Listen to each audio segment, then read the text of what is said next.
Hello and welcome to Ahval English YouTube channel, Ahval TV. Today we will speak about Erdoğan's latest contacts and negotiations or meetings, if you will, in Brussels. It is actually a two-legged meeting that we are talking about yesterday. First, Turkish President Recep Tayyip Erdoğan met and talked to Jens Stoltenberg, Secretary General of NATO, in a span of a short time yesterday evening. And then he held also talks with European Council President Charles Michel and also European Commission President Ursula von der Leyen.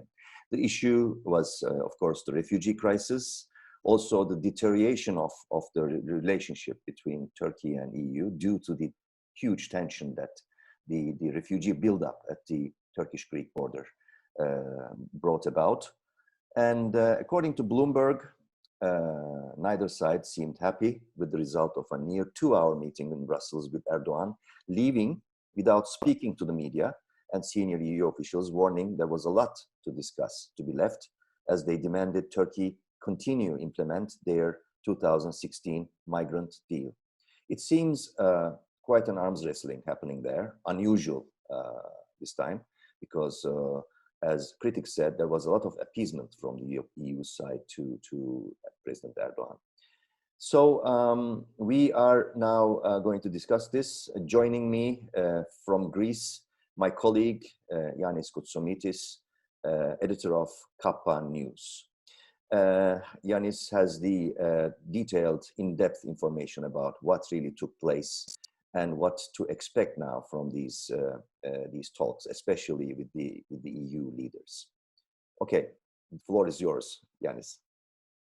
Hello from me. Well, it was a very awkward meeting because both sides have a very, let's say, inconvenient position in the negotiations. And to be clear, Mr. Erdoğan failed with his blackmail in pushing migrants across the Greek-Turkish border. But on the other hand, the European side cannot have a common approach on how to deal with Turkey.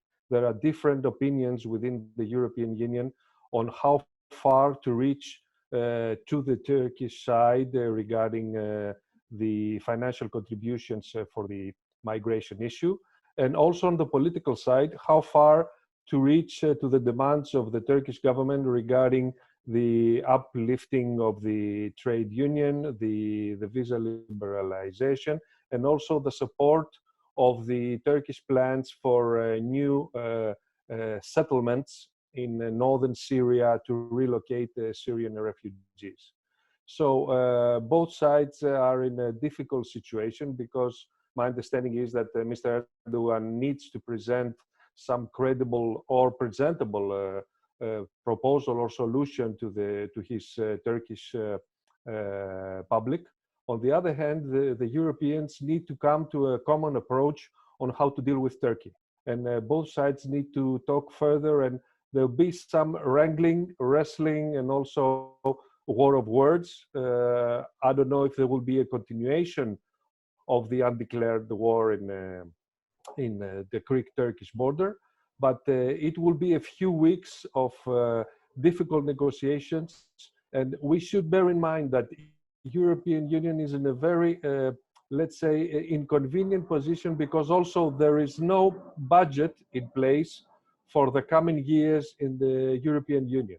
So right now, what concretely European Union can offer to Turkey is just a mere 500 million euros that are already in the budget of the European Commission, because no one knows if a new proposal of, let's say, 1, 2, 3, 4, 5 billion euros for the next years, from which budget this can come from. Because the negotiations in the European Union on the new budget are still ongoing. There will be a European Council summit in 3 weeks from now, 2 weeks from now. 26th of March. Yes, and I don't think we can have any concrete numbers until then, or even later in the next summit, which will take place in June. So we can say at this moment that the meeting in Brussels between Erdoğan and EU officials ended in disagreement? Well, I would say that it ended in an agreement that they should work further to try to reach an agreement, but also a disagreement that both sides cannot offer the other side the solution that is practical to have a total agreement.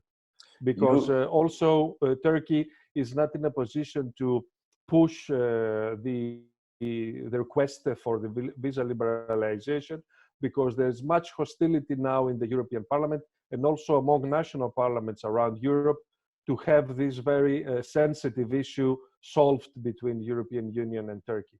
As we understand, there was a hardline positioning, which is quite unusual, maybe a shift in Brussels' position vis-a-vis President Erdoğan and his administration. There was some conditionality, probably. What was brought on the table? Basically, there was no concrete proposal from the European Union because they cannot have a concrete proposal. They said, my sources say that they proposed to have an interim agreement with the 500 million euros that the Commission can offer without much bureaucratic messing, but and have an overall agreement later on in 2020 when the European budget, the 7-year multi-financial framework, will be agreed with the 27 member states. But also we should also bear in mind that the European Union now is, let's say, a bit more ready to fight with Erdogan and Turkey, because Greece has cemented the borders in Evros, and so there is no concrete risk of a flow of hundreds of thousands of migrants to Europe.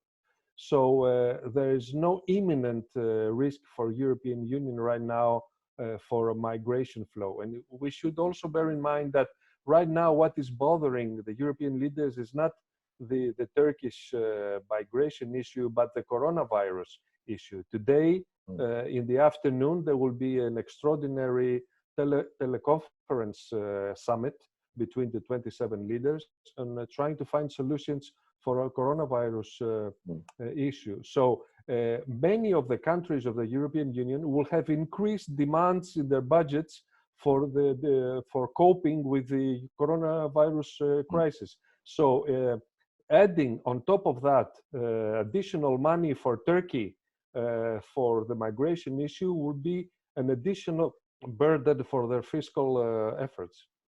That leaves also Greece in a difficult position, or to remain in a difficult position.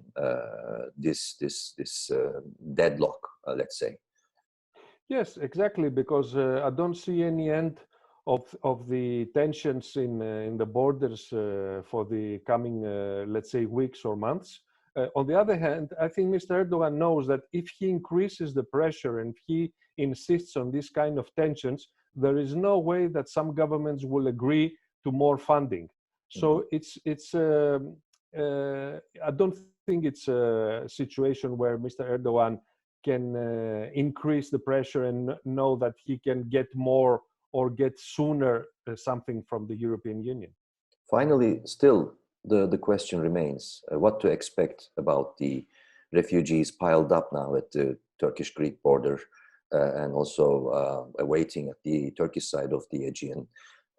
What, if any, was the message given to Erdogan by the European Union figures or authorities, or Ursula von der Leyen and Michel?